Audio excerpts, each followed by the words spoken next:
How are you, my dear class students? I hope you are well by the grace of Almighty. Now, you are welcome to Dharmarajika High School online class. You know that today it is the class number of 12 for English first paper. So, take your notebook and pens for doing the class. Today, I will discuss an ancient passage. It is about Zainul Abedin. প্রিয় শিক্ষার্থীরা, তোমরা অনেকেই জয়নুল আবেদিনকে চিনো। আমরা আজকে যে unseen পেজটা পড়ব সেটা হচ্ছে জয়নুল আবেদিন সম্পর্কে। তোমরা জানো অনেকেই জয়নুল আবেদিন হচ্ছে বাংলাদেশের একজন বিখ্যাত চিত্রশিল্পী। ঠিক আছে শিক্ষার্থীরা, এবার আমরা জয়নুল আবেদিন সম্পর্কে পড়ি। Zainul Abedin, the pioneer of Bangladeshi modern art, Jainul Abidin was born in Kishorganj on 29 December 1914. He was a great artist of Bangladesh. He widely acclaimed for his Bengal famine sketches.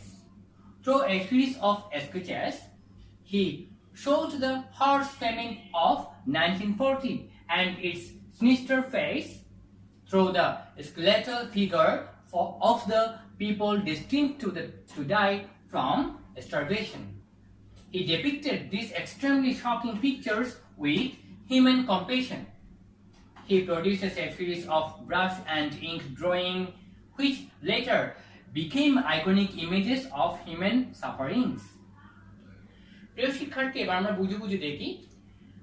The pioneer of Bangladeshi modern art, Jainul Abidin was born in Kishorganj on 29 December 1914.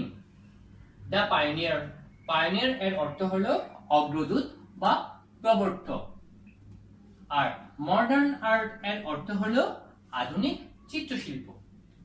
তাহলে বাংলাদেশি আধুনিক চিত্রশিল্পের প্রবর্তক অথবা অগ্রদূত Zainul Abedin was born, Zainul Abedin জন্মগ্রহণ করেছিলেন in কিশোরগঞ্জে on 29 December 1914, 1914 সালে 29 December কিশোরগঞ্জে জন্মগ্রহণ করেছিলেন। তাহলে বাংলাদেশের আধুনিক চিত্রশিল্পের বা আধুনিক চিত্রশিল্পের অগ্রদূত বা প্রবর্তক জয়নুল আবেদিন 1914 সালে 29 ডিসেম্বর কিশোরগঞ্জে জন্মগ্রহণ করেছিলেন। He was a great artist of Bangladesh. তিনি ছিলেন বাংলাদেশের একজন বিখ্যাত চিত্রশিল্পী। এখানে আর্টিস্ট এর অর্থ হলো চিত্রশিল্পী। He widely acclaimed for his Bengal famine sketches. এখানে acclaimed এর অর্থ হলো প্রশংসিত হওয়া, আর ফেমিন এর অর্থ হলো দুর্ভিক্ষ, sketches অর্থ নকশা চিত্র। He widely acclaimed, তিনি ব্যাপকভাবে প্রশংসিত হয়েছিলেন for his Bengal famine sketches, তার বাংলার দুর্ভিক্ষের নকশা চিত্রের জন্য। তিনি তার বাংলার দুর্ভিক্ষের নকশা চিত্রের জন্য ব্যাপকভাবে প্রশংসিত হয়েছিলেন। Through a series of sketches, he showed the harsh famine of 1940 and its sinister face through the skeletal figure of the people destined to die from starvation. Through a series of sketches, তিনি প্রচুর নকশাচিত্রের মাধ্যমে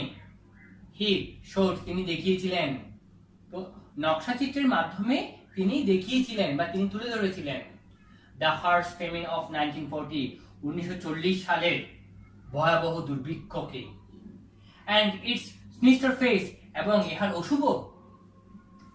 অশুভ রূপকে। এখানে harsh famine এর অর্থ হলো ভয়াবহ দুর্ভিক্ষ, আর sinister face এর অর্থ হলো অশুভ রূপ বা অশুভ দিক। skeletal figure এর অর্থ হলো কঙ্কালসার আকৃতি। destined এর অর্থ হলো পূর্ব নির্ধারিত। starvation এর অর্থ অনাহারে থাকা ও অভুক্ত থাকা। নকশা চিত্রের মাধ্যমে তিনি 1940 সালের ভয়াবহ দুর্ভিক্ষকে তুলে ধরেছিলেন এবং ইহার অশুভ দিক তুলে ধরেছিলেন। Through the skeletal figure of people destined to die from starvation, অনাহারে মারা যাওয়া পূর্ব নির্ধারিত লুব্ধের কঙ্কালসার আকৃতির মাধ্যমে। তিনি কি করেছিলেন? অনাহারে মারা গিয়েছিল, হ্যাঁ, এরকম পূর্ব নির্ধারিত লুব্ধের কঙ্কালসার ছবি তিনি এঁকেছিলেন। আর সেই ছবি আঁকার মাধ্যমে তিনি 1940 সালে যে ভয়াবহ দুর্ভিক্ষ হয়েছিল তার ভয়ঙ্কর রূপ বা তার অশুভ রূপ তিনি তুলে ধরেছিলেন। He depicted these extremely shocking pictures with human compassion.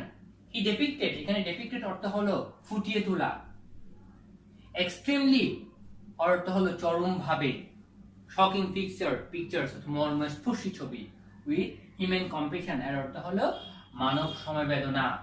তাহলে দেখো, তিনি মানব সমবেদনার সাথে চরমভাবে মর্মস্পর্শী এই ছবিগুলো ফুটিয়ে তুলেছিলেন। তিনি মানব সমবেদনার সাথে চরমভাবে মর্মস্পর্শী এই ছবিগুলো তিনি ফুটিয়ে তুলেছিলেন। He produces a series of brush and ink drawing which later became iconic images of human sufferings. He produces a series of brush and ink drawing. তিনি তুলা এবং কালির চিত্র সৃষ্টি করেছিলেন।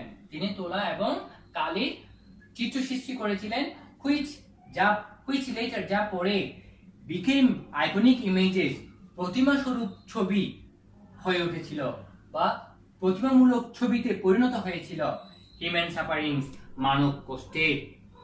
তাহলে দেখো, তিনি তুলা এবং কালির চিত্র সৃষ্টি করেছিলেন যা পরে মানব কষ্টের প্রতিমামূলক ছবিতে পরিণত হয়েছিল। এখানে আইকনিক করতে হলো, আইকনিক ইমেজেস হচ্ছে প্রতিমামূলক ছবি। তাহলে তিনি কি করেছিলেন? তিনি মানব কষ্টের প্রতিমামূলক ছবি, আবার বলছি, তিনি তুলা এবং কালির ছবি সৃষ্টি করেছিলেন যা পরে মানব কষ্টের প্রতিমামূলক ছবিতে পরিণত হয়েছিল। মাই ডিয়ার স্টুডেন্টস, এবার আমরা পেজের বাকি অংশটা দেখব। He was graduated from Government Art College and became first class first. He is also considered the founding father of art. For his outstanding talent in art, he is referred to as Shilpacharya. He founded Joynal Abedin Sangrohashala in Mymensingh. He was graduated from Government Art College. তিনি government সরকারি art college থেকে স্নাতক degree অর্জন করেছিলেন। and became first class first এবং প্রথম শ্রেণীতে প্রথম হয়েছিলেন। তাহলে তিনি স্নাতক ডিগ্রি অর্জন করেছিলেন কোথা থেকে? সরকারি আর্ট কলেজ থেকে, এবং তিনি প্রথম শ্রেণীতে প্রথম হয়েছিলেন। He is also considered the founding father of art. এখানে considered অর্থ বিবেচনা করা, ঠিক আছে? He is also considered, তাকে বিবেচনাও করা হয় বা তাকে আখ্যায়িতও করা হয় the founding father of art, প্রতিষ্ঠাতা জনক of art, শিল্প অর্থাৎ চিত্রশিল্পের প্রতিষ্ঠাতা জনক হিসেবে তাকে বিবেচনা করা হয়। তাকে চিত্রশিল্পের প্রতিষ্ঠাতা জনক হিসেবেও বিবেচনা করা হয় বা আখ্যায়িত করা হয়। For his outstanding talent in art, he is referred to as Shilpacharya বা শিল্পাচার্য। For his outstanding talent, তার অসাধারণ প্রতিভার জন্য, আউটস্ট্যান্ডিং এর অর্থ হলো অসাধারণ, ট্যালেন্ট এর অর্থ হলো প্রতিভা, তার অসাধারণ প্রতিভার জন্য অর্থাৎ চিত্রশিল্পে তার অসাধারণ প্রতিভার জন্য he is referred to as শিল্পাচার্য বা তাকে শিল্পাচার্য হিসেবে কি করা হয়? শিল্পাচার্য হিসেবে উল্লেখ করা হয়। রিফার্ড এর অর্থ হলো উল্লেখ করা, বা তাকে শিল্পাচার্য উপাধি দেওয়া হয় বা তাকে শিল্পাচার্য হিসেবে উল্লেখ করা হয়। He founded জয়নুল আবেদিন সংগ্রহশালা in ময়মনসিংহ। তিনি ময়মনসিংহে প্রতিষ্ঠা করেছিলেন জয়নুল আবেদিন সংগ্রহশালা। তাহলে ফাউন্ডেড অর্থাৎ প্রতিষ্ঠা করা। তিনি ময়মনসিংহে কি প্রতিষ্ঠা করেছিলেন? তিনি ময়মনসিংহে জয়নুল আবেদিন সংগ্রহশালা প্রতিষ্ঠা করেছিলেন। প্রিয় শিক্ষার্থীরা, আশা করি তোমরা সম্পূর্ণ প্যাসেজটা ভালো করে বুঝতে পেরেছো। হ্যাঁ, আর তোমরা এই অংশটা কিন্তু বারবার দেখতে থাকবে, তাহলে কিন্তু প্যাসেজটা সম্পর্কে তোমাদের আরো ভালো ধারণা হবে। এবারে আমরা 4 নাম্বারটা দেখব। তোমরা জানো 4 নাম্বারটা হচ্ছে ইনফরমেশন ট্রান্সফার, অর্থাৎ প্যাসেজটি পড়ার মাধ্যমে সেখান থেকে ইনফরমেশন নিয়ে আমাদের কি করতে হবে, গ্যাপগুলো পূরণ করতে হবে। তাই বলা হচ্ছে complete the following table with the information given in the passage. প্যাসেজের মধ্যে যে ইনফরমেশন বা যে তথ্য দেওয়া আছে সেগুলোর মাধ্যমে বা সেগুলো দিয়ে টেবলগুলোতে যে গ্যাপটা পূরণ আছে সেই গ্যাপগুলো কি করতে হবে, পূরণ করতে হবে। ওকে, তাহলে এবার আমরা পড়ি। প্রথমে দেখা যাচ্ছে হু, হোয়াট, কে বা কি, ইভেন্টস অর ইনফরমেশন, ঘটনা অথবা তথ্য বা তথ্যাবলী, where and what, where or what, কোথায় অথবা কি, when and how, কখন অথবা কিভাবে। ওকে, জয়নুল আবেদিন was born কিশোরগঞ্জে জন্মগ্রহণ করেছিলেন। when, কখন, 1914 সালে। ওকে, the famine broke out 1940 সালে দুর্ভিক্ষ হয়েছিল। কোথায়? ইন বেঙ্গল, বাংলায়। 1940 সালে বাংলায় কি হয়েছিল, দুর্ভিক্ষ হয়েছিল। দেশ ইজ কল্ড শিল্পাচার্য বা শিল্পাচার্য। তাহলে শিল্পাচার্য বলা হয় কাকে? হ্যাঁ, জয়নুল আবেদিনকে। তাহলে এখানে কি হবে, জয়নুল আবেদিন, অথবা তোমরা প্রনাউন হিসেবে হি ব্যবহার করতে পারো। ওয়াজ ফাউন্ডেড, প্রতিষ্ঠিত হয়েছিল ইন ময়মনসিংহে প্রতিষ্ঠিত হয়েছিল ইন হিজ লাইফ টাইম, তার জীবনকালে ময়মনসিংহে কি প্রতিষ্ঠিত হয়েছিল, কি প্রতিষ্ঠিত হয়েছিল? জয়নুল আবেদিন সংগ্রহশালা। কি প্রতিষ্ঠিত হয়েছিল? জয়নুল আবেদিন সংগ্রহশালা। Series of sketches, iconic images, nowadays, বর্তমানে প্রতিমা স্বরূপ ছবিতে পরিণত হয়েছে। সিরিজ অফ স্কেচেস অর্থাৎ নকশা চিত্রের সিরিজ কি হয়েছে? এখানে হবে ইভেন্টস অ্যান্ড ইনফরমেশন, তাহলে এখানে ভার্ব বসবে, পরিণত হয়েছে বা became, এখানে কি হবে, became। Series of sketches became iconic images nowadays। শিক্ষার্থীরা আশা করি বুঝতে পেরেছো তোমরা, তাহলে আমার সাথে হাতে তোমরাও লিখে নাও, ঠিক আছে? জয়নুল আবেদিন was born কিশোরগঞ্জ, কখন? 1914 সালে। The famine broke out 1940 সালে দুর্ভিক্ষ হয়েছিল কোথায়? ইন বেঙ্গল, বাংলায়। ইন বেঙ্গল। দেশ ইজ কল্ড শিল্পাচার্য বলা হয় কাকে? জয়নুল আবেদিনকে। তোমরা এখানে হি ব্যবহার করতে পারো, অথবা জয়নুল আবেদিন নামটাও লিখে দিতে পারো। আবেদিন, জয়নুল আবেদিন দেশ was founded in Mymensingh in his lifetime, তার জীবনকালে ময়মনসিংহে কি প্রতিষ্ঠিত হয়েছিল? জয়নুল আবেদিন সংগ্রহশালা। Zainul Abedin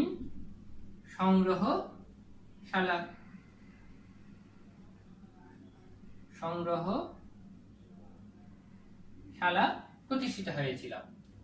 series of sketches, iconic images, nowadays, বর্তমানে প্রতিমা স্বরূপ ছবিতে পরিণত হয়েছে। কি পরিণত হয়েছে? সিরিজ অফ স্কেচেস, নকশা চিত্রের সিরিজ। তাহলে এখানে কি হবে? became। এখানে কি হবে? became।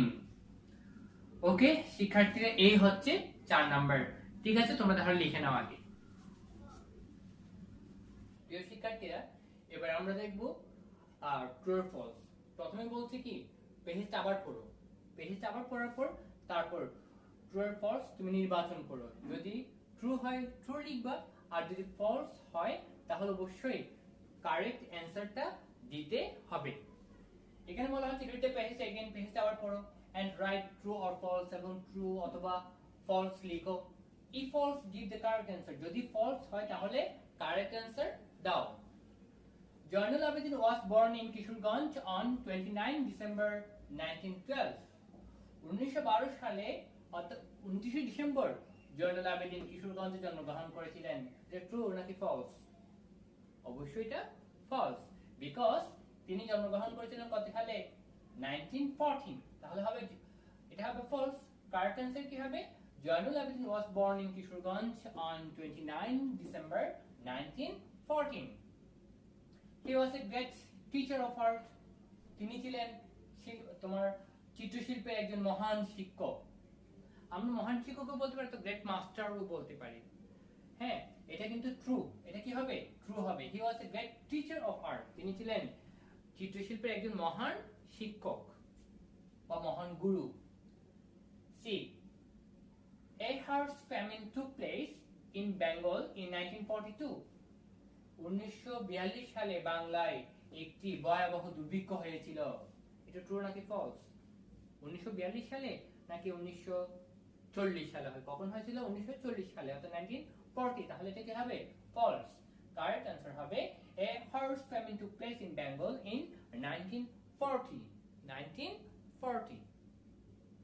he founded সংগ্রহশালা in ময়মনসিংহ তিনি ময়মনসিংহে সংগ্রহশালা প্রতিষ্ঠিত করেছিলেন বা প্রতিষ্ঠা করেছিলেন তাহলে তিনি শুধু সংগ্রহশালা প্রতিষ্ঠা করেছিলেন নাকি জয়নুল আবেদিন সংগ্রহশালা প্রতিষ্ঠা করেছিলেন তিনি জয়নুল আবেদিন সংগ্রহশালা প্রতিষ্ঠা করেছিলেন তাহলে এটা কি হবে ফলস কারেক্ট आंसर হবে he founded জয়নুল আবেদিন সংগ্রহশালা in Mymensingh okay he was a meritorious student তিনি ছিলেন একজন প্রতিভাবান ছাত্র তাহলে এটা অবশ্যই ট্রু ওকে শিক্ষার্থীরা এই ছিল আমাদের আলোচনা আর তোমাদের এটা থাকবে হোমওয়ার্ক আমি কিন্তু উত্তর সহ বলে দিয়েছি তোমরা জাস্ট ভিডিওটা দেখার পরে নিজেরাই হোমওয়ার্কটা রেডি করে নিবে আর তোমাদের হোমওয়ার্ক হচ্ছে এই ট্রু ফলস কেমন শিক্ষার্থীরা আজ এই পর্যন্তই আশা করি তোমরা বুঝতে পেরেছো আর তোমাদের একই কথা আবার বলছি ভিডিওগুলো বারবার দেখো প্রথমবারে বুঝতে না পারলে দ্বিতীয়বার আবার দেখো তুমি ঠিকই বুঝতে পারবে ঠিক আছে আর রেগুলার হোমওয়ার্ক গুলো করে নাও কেমন তুমি যদি ভিডিওগুলো ফেলে রাখো আজকে একটা দেখলে না এরপর দেখবে এরপরে ভিডিওর জন্য আজকেটা দেখা হবে না তাই অবশ্যই তোমরা আজকে যে ক্লাসটি হচ্ছে এটা আজকেই করে নাও তারপর কালকেটা তুমি কালকে করো আর যদি সময় থাকে তুমি অন্য কোনো পড়া পড়ো ঠিক আছে তাহলে রেগুলার তোমরা ভিডিওগুলো দেখো এবং অবশ্যই বাড়ির কাজগুলো করে নাও আর বাসায় ভালোভাবে থাকবে অবশ্যই স্বাস্থ্যবিধি মেনে চলবে ঠিক আছে তাহলে ভালো থাকবা